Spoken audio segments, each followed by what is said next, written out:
A New Life. When I was a boy, I lived with my grandfather and my little sister, Emily. We had a small house in the city. It was not big, but it was our home. Grandfather took care of us. He cooked for us. He told us stories at night. He loved us very much. I felt safe with him. I felt happy. Every morning, Emily and I went to school.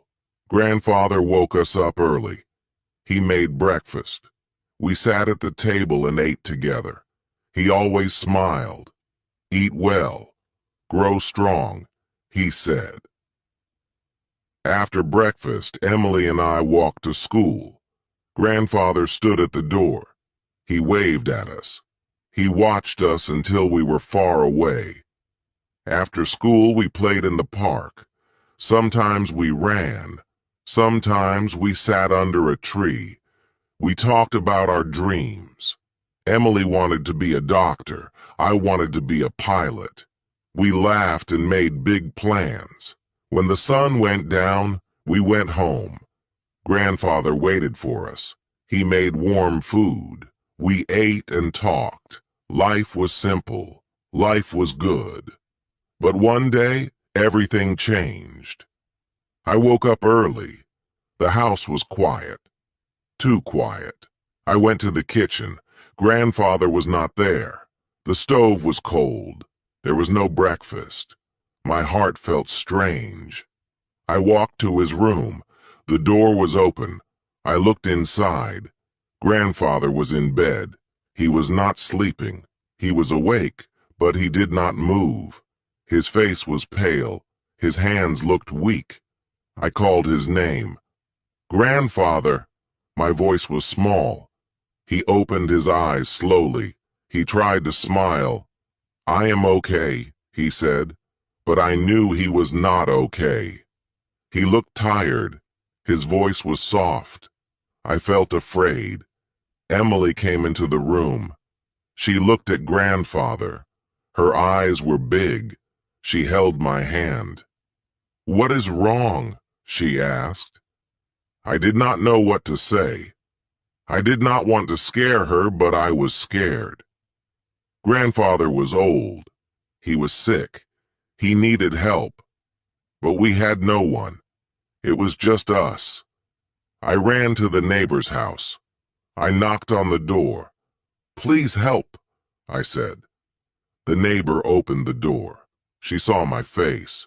She knew something was wrong. She followed me to our house. She looked at Grandfather. "He needs a doctor," she said. Her voice was serious. She took her phone and called an ambulance. The doctors came fast. They put Grandfather on a stretcher. They took him to the hospital. Emily and I watched. Our hearts felt heavy. The house was empty now. It was quiet. Too quiet. I sat on the sofa. Emily sat next to me. She did not talk. I did not talk. We just waited and waited. The hospital was big and cold. Emily and I sat in the waiting room. The chairs were hard. The lights were bright. People walked past us. Some looked worried. Some looked tired. A nurse came to us. "Wait here," she said. Then she left. We waited. The clock on the wall ticked slowly. I held Emily's hand. She did not say anything. She just looked at the floor. I wanted to be strong for her. But inside I felt small.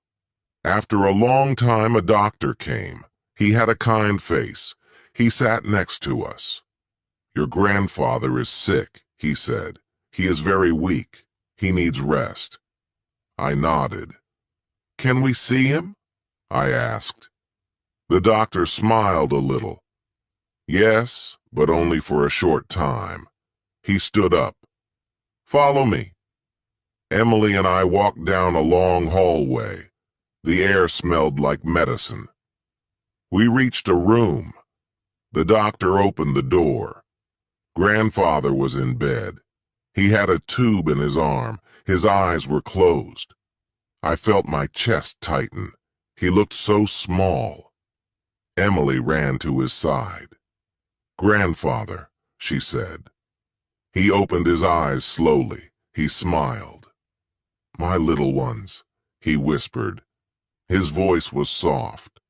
I sat next to him. "You scared us," I said. He laughed a little, but then coughed. "I am okay," he said. "Just tired." He looked at us. His eyes were full of love. "You must be brave," he said. "Take care of each other." His words felt heavy. I did not want to think about a life without him. A nurse came into the room. "He needs to rest," she said. Emily hugged grandfather. I held his hand for a moment. Then we left. The walk home was quiet. The sky was dark. The streets were empty. Emily held my hand tightly. "What will we do?" she asked. I did not have an answer. I just squeezed her hand. I knew one thing. Life was about to change. The house felt different without grandfather. It was quiet, but not a good quiet. It was empty. Emily and I sat at the table. There was no warm food. There was no laughter. I missed grandfather's voice. I missed his stories. Emily rested her head on the table. "When will he come back?" she asked. I did not know the answer. "Soon," I said, but I was not sure. The next morning I woke up early. I went to the kitchen. I tried to make breakfast. The eggs burned. The bread was too hard. Emily sat at the table and watched me. He did not say anything. She only took a small bite of the food. "It's not like grandfather's," she said. I knew she was right. Nothing felt the same. After breakfast, we went to school. The walk was long. The streets were full of people. But I felt alone. At school, I could not focus. The teacher talked, but I did not hear her words. My mind was at the hospital. I wanted to see grandfather. I wanted to know if he was better. At lunch, Emily sat with me. She played with her food. "I don't feel hungry," she said. I understood. I did not feel hungry either. When school ended, we walked home. The sun was warm, but I felt cold inside. At the door, I stopped. I did not want to go inside. The house felt sad, but Emily was tired. She needed rest. We went in. I tried to smile for her. "Let's do homework," I said. She nodded. We sat at the table, but my mind was not on homework. It was on grandfather. That evening the phone rang. I ran to answer it. It was the hospital. A nurse spoke. "Your grandfather is stable," she said, "but he needs to stay here longer." My heart dropped. I wanted him to come home. I wanted things to be normal again, but I knew that was not possible. "Can we visit him?" I asked. The nurse said yes. I felt a little better. The next day we went to the hospital again.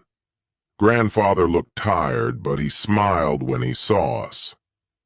"How are my little ones?" he asked. Emily hugged him. I sat beside him. "We miss you," I said. He touched my hand. "I miss you too." He looked at me for a long time. "You must be strong," he said. "Take care of Emily." His words stayed in my heart. I knew he was telling me something important. When we left the hospital, the sun was setting. The sky was orange and pink. Emily held my hand. "I wish grandfather could come home," she said. I nodded. "Me too," I said. But deep inside, I knew that we had to be ready. Life was not the same anymore. Days passed, but grandfather did not come home. Emily and I visited him after school. He was weak, but he always smiled when he saw us. "Are you eating well?" he asked. I nodded, but it was a lie. The food I made was never good. Emily ate only a little. Grandfather sighed. "You must take care of yourselves," he said. His voice was soft but firm. One afternoon I came home feeling tired. Emily was quiet.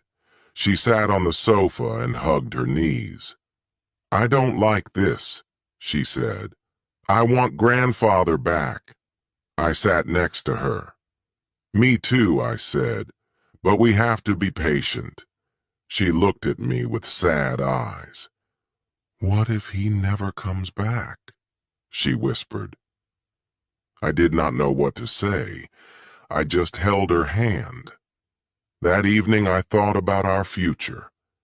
Grandfather was sick. It could not work. We had no money. We needed food.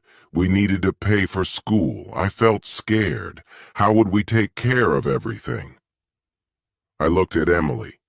She was small and innocent.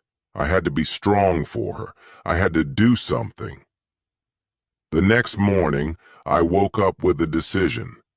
After school, I would look for work. I told Emily my plan. She looked worried. "But you are just a boy," she said. "Who will give you a job?" I did not know the answer, but I had to try. "I will find a way," I said. After school, I walked through the streets. I looked at shops and restaurants. People were busy.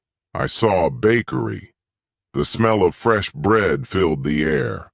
I stepped inside. A man stood behind the counter. He looked busy. I took a deep breath. "Excuse me?" I said. "Do you need help?" The man looked at me. He frowned. "How old are you?" he asked. 12, I said. He shook his head. "You are too young," he said. My heart sank. I walked to another shop. It was a small grocery store. A woman was putting vegetables on a shelf. I asked her the same question. She looked at me for a moment. Then she sighed. "I can't pay much," she said, "but you can help me clean." My heart lifted. "I will do it," I said quickly. She handed me a broom. "Start now," she said. That night I came home feeling tired but proud. Emily looked at me with big eyes. "Did you find a job?" she asked. I smiled. "Yes," I said. "It's not much, but it's a start." She hugged me. I felt strong. For the first time, I believed that we could take care of ourselves. The next day, I went to work again. The grocery store was small but always full of customers. The woman showed me what to do. I swept the dusty floor. I cleaned the wooden shelves. I carried heavy boxes full of vegetables and fruits. My arms hurt, but I did not stop. I wanted to do my best. At the end of the day, she gave me a few coins. "Good job," she said with a small smile. I smiled back. It was not much, but it was something. When I came home, Emily was waiting by the door. "Are you very tired?" she asked softly. I nodded, but I smiled. "It's okay," I said. "We will be fine." She looked at the small coins in my hand. "Can we buy food?" she asked. "Yes," I said. We went to the market. We bought fresh bread, cold milk, some sweet fruit, and a little cheese. It felt good to buy something with my own money. The next morning I woke up early. I made breakfast. It was simple, but Emily ate everything. "It's better than before," she said with a grin. I laughed. "I'm learning," I said. After breakfast, we walked to school. I felt different. I felt older. I had a job now. I was not just a boy. I was someone who could help. At school, I tried to focus, but my mind was on work. I wanted to do better. I wanted to earn more. When the final bell rang, I ran to the store. The woman was waiting. "You are a good worker," she said. "Do you want to work every day?" I nodded quickly. "Yes, please," I said. She smiled. "Come after school," she said. My heart felt light. This job was small, but it was a start. That night, Emily and I sat at the table. We ate together. The house was still quiet, but it did not feel so empty. "You are doing great," Emily said. Her voice was soft. I looked at her. She was smiling. I felt proud. I was not afraid anymore. Life was different now, but we were learning. We were getting stronger. Later that night, I sat by the window. The sky was dark. The stars were bright. I thought about Grandfather. I missed him. I wanted him to come home, but I knew I had to be patient. I closed my eyes. Tomorrow was a new day, a new chance, and I was ready. The next morning, I woke up early again. I cleaned the kitchen. I made breakfast. I helped Emily get ready for school. I felt tired, but I also felt proud. We were not just waiting for help anymore. We were doing something. We were taking care of ourselves, and that made me feel strong. After school, I worked again. The woman at the store watched me carefully. "You are very responsible," she said. "If you keep working hard, I will give you more tasks." I nodded eagerly. "Thank you," I said. I wanted to do more. I wanted to earn more. I wanted to make things better for Emily and me. The next day, I went to work again. The grocery store was small but always full of busy customers. The woman showed me what to do. I swept the dusty floor. I cleaned the wooden shelves. I carried heavy boxes full of vegetables and fruits. My arms ached, but I did not stop. I wanted to do my best. At the end of the day, she gave me a few coins. "Good job," she said with a small smile.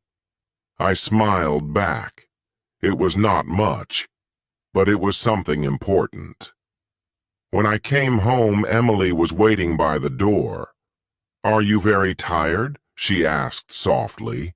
I nodded, but I smiled. "It's okay," I said. "We will be fine." She looked at the small coins in my hand. "Can we buy more food?" she asked. "Yes," I said. We went to the market. We bought fresh bread, cold milk, some sweet fruit, a little cheese, and a few eggs. It felt good to buy something with my own money. The next morning, I woke up early. I made breakfast. It was simple, but Emily ate everything. "It's better than before," she said with a cheerful grin. I laughed. "I'm learning," I said. After breakfast, we walked to school. I felt different. I felt older. I had a job now. I was not just a boy. I was someone who could help and protect. Later that night, I sat by the window. The sky was dark. The stars were bright. I thought about Grandfather. I missed him.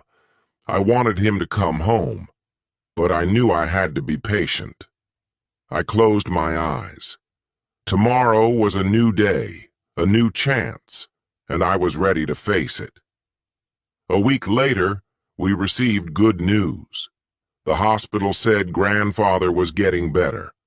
Soon, he could come home. Emily and I were so happy. We had learned how to take care of ourselves, but we still missed him. When he returned, we told him everything. He smiled proudly. "You too have grown up," he said. "I am proud of you." And for the first time in a long while, I felt truly happy.